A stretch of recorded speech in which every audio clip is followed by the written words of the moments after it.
Hi hello வணக்கம். இது உங்கள் சிறுகாலி சரவணன். இந்த வீடியோ நம்ம எதை பத்தி பார்க்க போறோம்னா, மியான்மர்ல ராணுவ ஆட்சிக்கு எதிராக மக்கள் போராட்டம் அப்படிங்கிறது பெரிய அளவுல போயிட்டு இருக்கு. நமக்கு அதை பத்தி தெரிஞ்சிருக்கும்.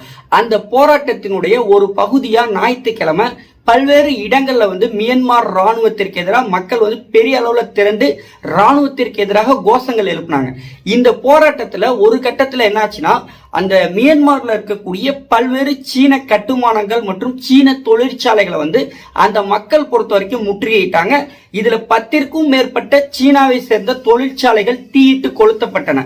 அதே மாதிரி சீனாவை சேர்ந்த ஒரு சில நிறுவனங்கள் அரசு சார்பில் சில டெவலப்மெண்ட் ஆக்டிவிட்டிஸையும் மியான்மர்ல மேற்கொள்றாங்க. இதையும் அந்த நாட்டு மக்கள் பொறுத்த வரைக்கும் தாக்கியிருக்காங்க. இதையடுத்து சீன அரசு மியான்மரினுடைய ராணுவத்துக்கிட்ட பேச்சுவார்த்தை நடத்திருக்காங்க.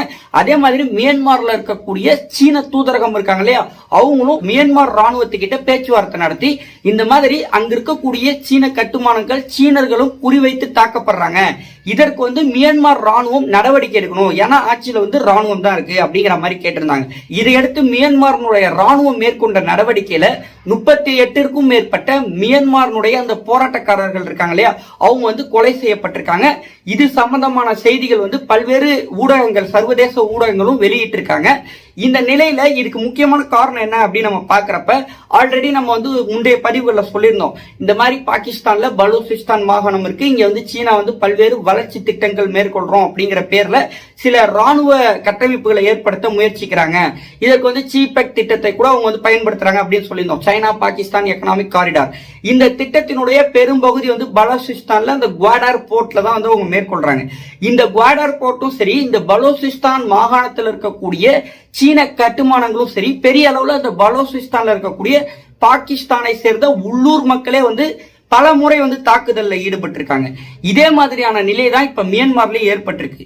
மியான்மர் மக்கள் சொல்லக்கூடிய குற்றச்சாட்டு என்னன்னா, இந்த ராணுவ ஆட்சிக்கு முழு முதற் காரணம் சைனா தான், சைனாவுடைய தூண்டுதலின் பேர்ல தான் இங்க ராணுவ ஆட்சியே நடக்குது அப்படிங்கிற மாதிரி சொல்றாங்க. இந்த போராட்டத்துல சீனாவிற்கு எதிரான கோஷங்கள் எழுப்பினது மட்டும் இல்லாம அமெரிக்கா இந்த மியான்மருடைய ராணுவ ஆட்சியை ஸ்ட்ராங்கா எதிர்க்கிறாங்க. சோ அமெரிக்காவுக்கு ஆதரவான கோஷங்களும் பைடனுடைய புகைப்படங்களோடையும் கூட ஒரு சில இடங்கள்ல போராட்டக்காரர்கள் போராட்டத்துல ஈடுபட்டு இருந்தாங்க. சைனா ஏன் மியான்மர்ல இந்த மாதிரி ராணுவ ஆட்சியை ஏற்படுத்தியிருக்காங்க அப்படிங்கறது நம்ம பார்க்கும்போது, மியான்மர் அரசியல் வரலாறு பொறுத்த வரைக்கும் 2011க்கு முன்னாடி வரைக்கும் 50 ஆண்டுகள் மியான்மர்ல ராணுவம் தான் ஆட்சியில இருந்தாங்க, சர்வாதிகார ஆட்சி தான் அங்க நடந்துச்சு. அதுக்கப்புறம் பல்வேறு போராட்டங்களுக்கு அப்புறம் தான் அங்க ஜனநாயக ரீதியா தேசிய லீக் கட்சி ஆட்சி அமைச்சாங்க. அரசினுடைய ஆலோசகரா ஆங்காங் சூகி அவர்கள் செயல்பட்டாங்க.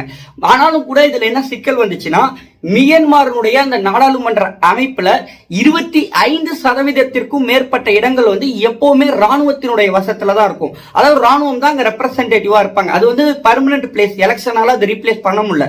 சோ அந்த 25% இடங்கள் ராணுவத்துக்கிட்ட இருக்கும் பட்சத்துல மியான்மர் நாட்டினுடைய முக்கியமான அமைச்சரவைகளும் ஆட்டோமேட்டிக்கா மியான்மருடைய ராணுவத்தினுடைய கட்டுப்பாட்டிலே இருந்துச்சு.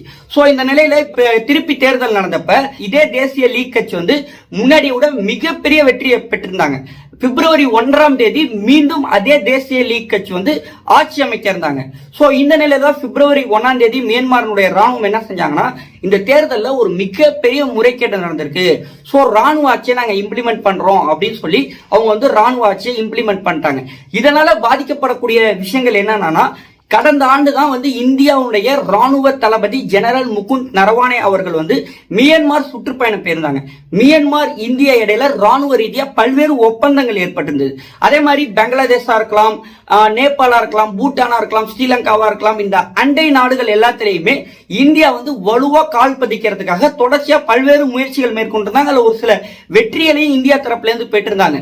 இந்த நிலையில தான் சைனா என்ன பண்ணாங்கன்னா, இந்த மியான்மர்ல ராணுவ ஆட்சி ஏற்படுத்தி இந்தியா அங்க எடுக்கக்கூடிய ஆக்டிவிட்டிஸ் எல்லாத்துக்குமே ஒரு மிகப்பெரிய தடையை ஏற்படுத்தியிருக்காங்க. இதுல முக்கியமா பாதிக்கப்படக்கூடியது யாருன்னா, மியான்மருடைய பொதுமக்கள் தான் அப்படிங்கிற மாதிரி சொல்லப்படுது.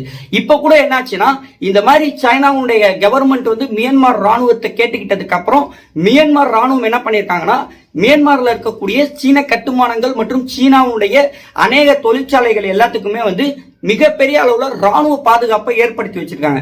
அந்த இடத்தை முற்றுகையிடக்கூடிய மக்கள் எல்லார் மேலேயுமே கூட ஒரு கடுமையான தாக்குதலை மியான்மர் ராணுவம் பொறுத்த வரைக்கும் மேற்கொள்றாங்க.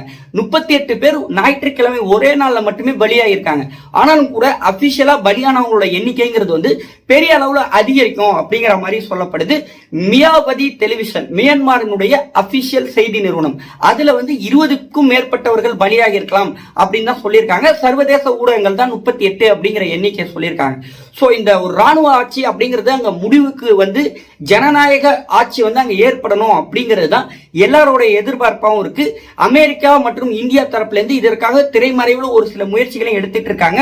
சோ பொறுத்திருந்து பார்ப்போம் இது எந்த திசையை நோக்கி போகுதுங்கிறத.